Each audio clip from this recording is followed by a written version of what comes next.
Let's get started in our course on treatment and case management.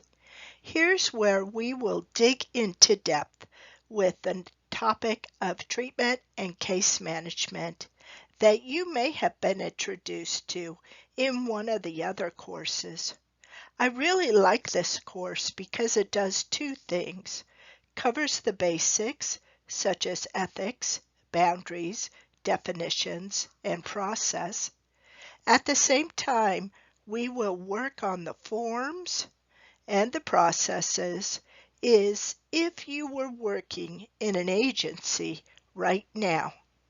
This is a great course to take before your internship experience with our local agencies.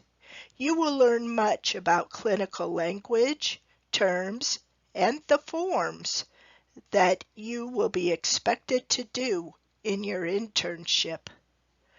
Of course, every agency is different and has their own set of forms, but the underlying concepts are the same.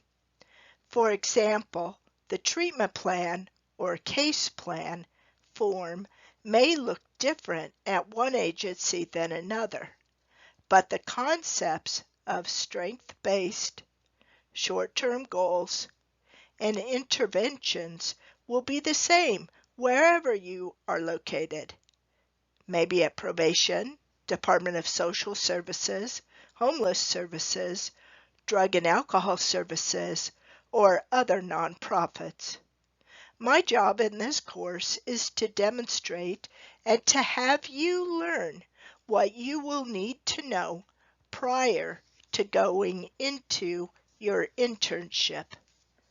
This is a fast-paced course at 18 weeks, and to do it all online will be very challenging because I want to remain true to the hands-on preparatory nature of this course for you, the students. There will be 5 video submissions in this course. It doesn't have to be long, not more than 7 minutes, but I really need to get a sense of your style, your understanding, and your presence during treatment or case management. Video review is a very common technique to supervise new students and employees. The videos do not need to be fancy. I'm sure you've all taken videos on your cell phones and can post them or upload them to a platform already. If you can do that, then you can do the video presentations required. I think it's only fair to give you up front the part of this course which I think will be challenging online. If you would rather wait to take this course in person, that is fine too. Just giving you time to think about the requirements and the expectations of the course. Now let's move on. Chapter 1 and Week 1. Case management is a process, meaning it occurs over time. You will continually work with a single client over time, and as you do, their needs change. Your goal is to improve the quality of life of your clients. That definition is individualized to that client. For example, one person may be focused on where do I sleep tonight, while another is focused on getting back to work and needs some assistance with a job resume. Case management does not focus on just one problem, say employment, because it is the total context of what it takes to get back to work. Does the person have appropriate clothes for the interview? Do they have transportation to even get to the interview? Yes, you will learn about each client's strengths as you work with them. For some, figuring out the public transportation system is easy and can be a strength because it will help the client get to the sessions. You will focus on each person's strength and resources. Do they have family support or live in a supportive environment? And use those strengths and resources to improve the overall client situation. In the 1960s, individuals who were once housed in institutions got released and came into the community to live. And when they did, they needed intense monitoring in order to adjust from institutional life to community life. In the 1980s, the term caseworker became case manager, and case managers took on more responsibility to give support and find innovative solutions. Today, case managers are a significant part of most social service settings. They are also known as system navigators, peer representatives, recovery specialists, and a variety of other terms. Of course, everyone thinks of case management as the method for determining the individualized plan for each client and then monitoring that plan to be sure it is effective and working. But case management also has a fiduciary component to ensure that the money or funding or Medi-Cal or private insurance or whatever is being spent wisely and in the most efficient manner for the client. If the client keeps leaving their housing because they don't like living alone, then always placing them in a single apartment by themselves is not financially wise. This is a balancing act because the client will need to continue on the road to self-sufficiency, but at the same time, the financial burden can increase stress and cause the client to give up. We talked about the individualized plan. Each client's plan should include elements that take advantage of the client's strengths and resources, a means to first address the most immediate and the pressing problems for that client. You should have elements that take advantage of the client's social support, such as family, friends, teachers, or synagogue, an understanding of the client's goals and preferences. And therefore, if you have all of those elements, by definition, each plan will be unique. Let's review the definitions. Case management is a process for assessing the client's total situation and addressing the needs and problems that are found. Case management is to improve the quality of life of the client. Case management does not just focus on one area, but on many issues at once. The purpose of case management is to prevent current problems from growing worse. The tasks of case management, APLM, I remember it by the palm trees, although with mixed up spelling, assessment, planning, linking, monitoring. This is the correct order too.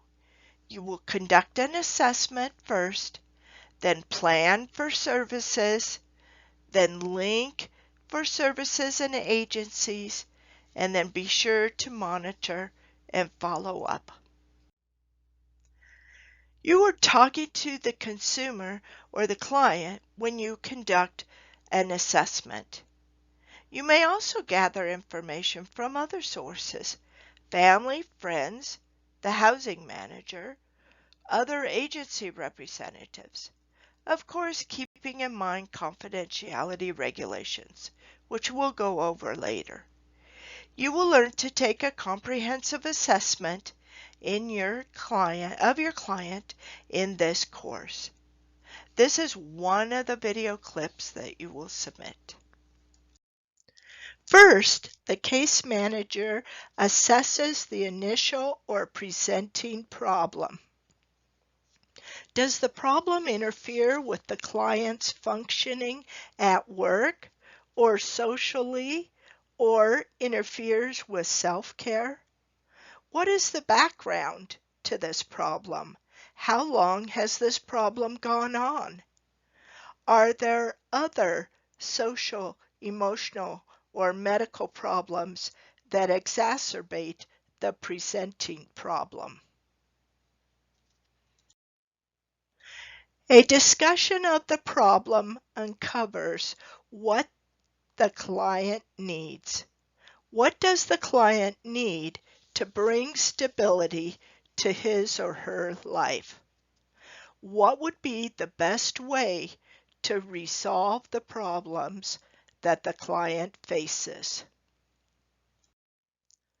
Is the client able to think clearly and understand the options that you are presenting?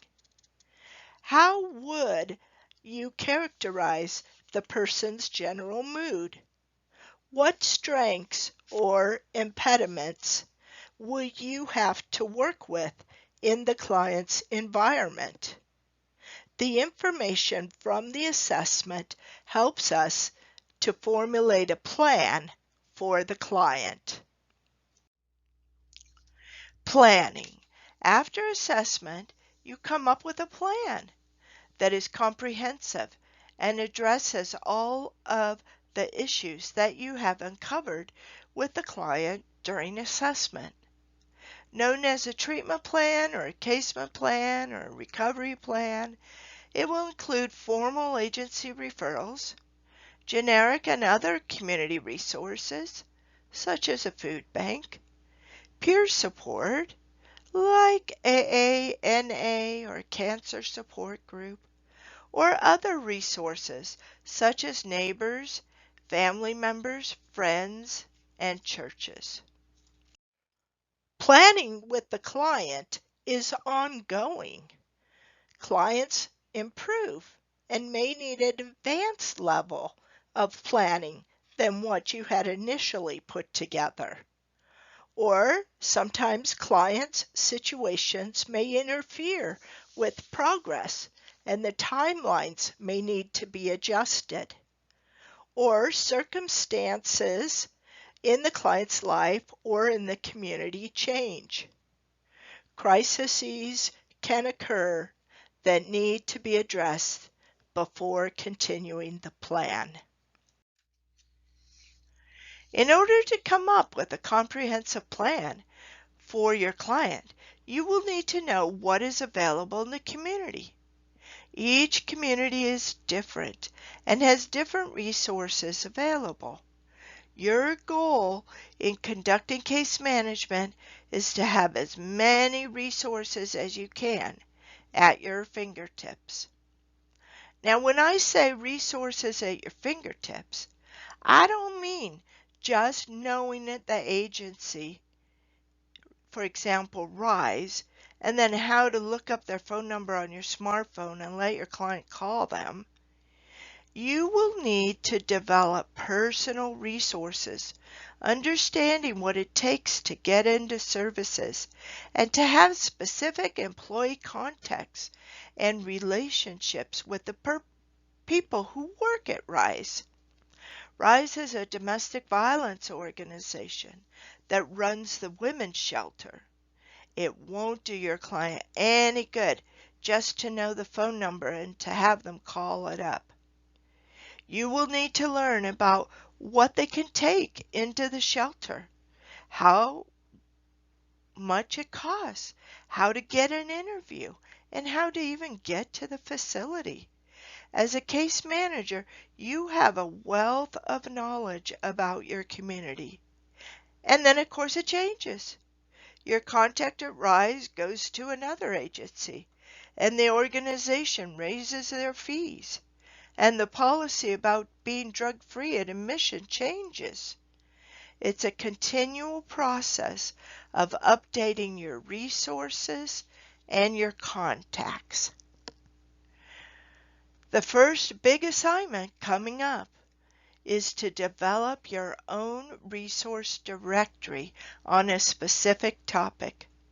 The instructions for this assignment are located on the Files on the left-hand side of the navigation bar under Files and then under Assignments. Next, after the plan, comes the actual linking to the resources. This usually includes a referral form, which we will fill out in this course, and releases of information. Then linking. The client is linked to the services and supports that will best meet the client's needs. Once there is a plan, the case manager links the client to the services or persons who will carry out the plan. Generally, the case manager does not carry out the plan themselves, but instead monitors the plan to be sure others are carrying out the plan. Linking means referring, and when you are seeking, let's think about what services you are seeking for your client. Housing. Why are you making the referral? John has been unable to have stable housing for the past 6 months due to chronic mental illness. The problem for which the referral is being made. John has now been stable on medication for his mental illness and could benefit from more independent living. The goal to be achieved by the referral, shared or individual housing, and the amount of time within the last 6 months.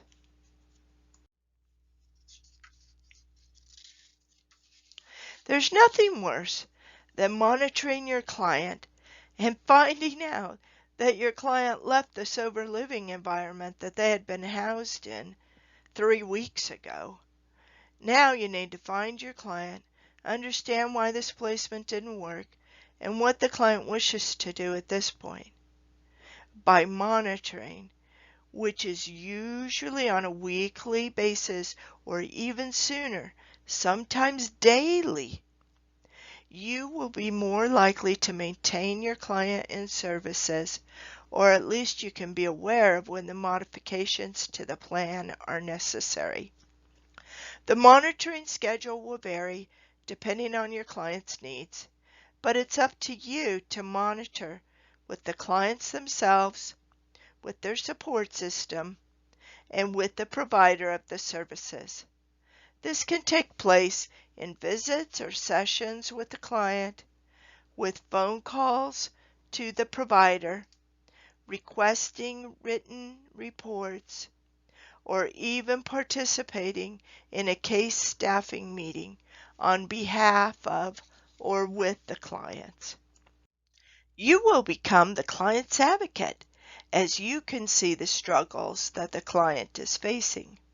However, this is a fine line between codependency and doing everything for the client and having them learn the necessary steps to achieve the services and goals.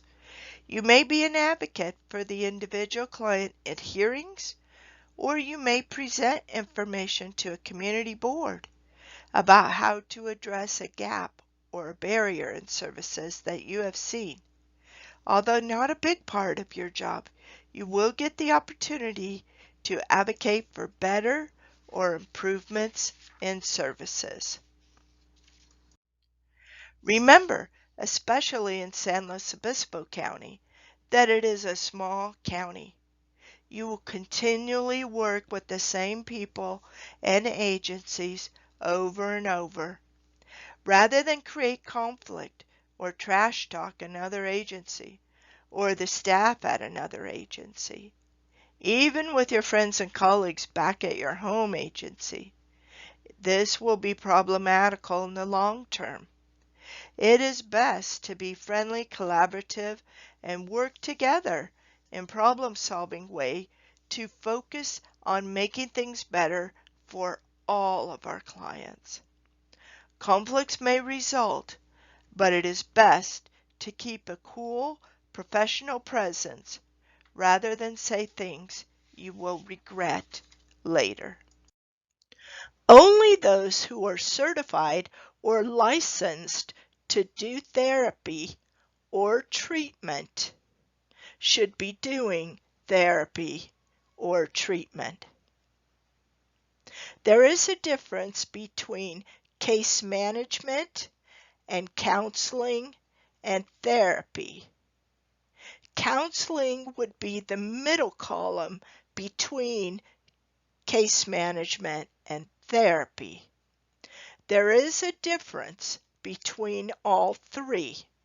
The Addiction Studies Certificate Program allows you to work in both case management and counseling, but it does not allow you to do diagnosis or psychotherapy or therapy. So please do not call yourself a therapist. You would call yourself a counselor or a specialist or a case manager. An MCO is a managed care organization. You may need to work with a managed care organization or an MCO to get authorization or permission to get the client's services. Examples are you may need to get an authorization for residential treatment or to go to an out-of-network provider or to pay for sober living environments. Those are sometimes job duties that case management takes care of. There are different levels of case management. Administrative case management, for example, is like bench probation. It's a paperwork caseload only. You don't really meet with the clients unless there's a problem. You're monitoring the client's paperwork. Did they get an enrollment certificate? Did they get a completion certificate? Did they do that community service that they were meant to do? The number of hours match up, etc. Resource coordination gives out information about resources, but doesn't really carry a caseload. Sometimes this person tells others about their resources, makes community presentations, etc. Intensive case management is a small caseload because the clients on the caseload have multiple and intensive problems. Some may be in crisis, at risk of hospitalization or jail. Targeted case management, the caseload is targeted, i.e., all those clients who need housing might go on to your caseload. And then when they are placed into housing, then they go back onto another case manager's caseload. This is called targeted case management, or you become a specialized case manager. So I know everything about housing. And all that folks who need housing come to me, and then they go back out to other case managers. Or another example would be where you get all of the youth clients, or you get all of the drug-involved clients, and you become a specialist in that field. Blended case management, which is the most common type of case management, is a total caseload with a variety of clients, with a variety of needs and severity. You keep the same clients for the duration of the time in case management services. Some are in crisis, but some are in maintenance, and so you can carry a little bit larger caseload. Look over pages 27 to 30 in your textbook, and you will find some case management scenarios. Develop a plan for each person. Make suggestions about what services would be appropriate.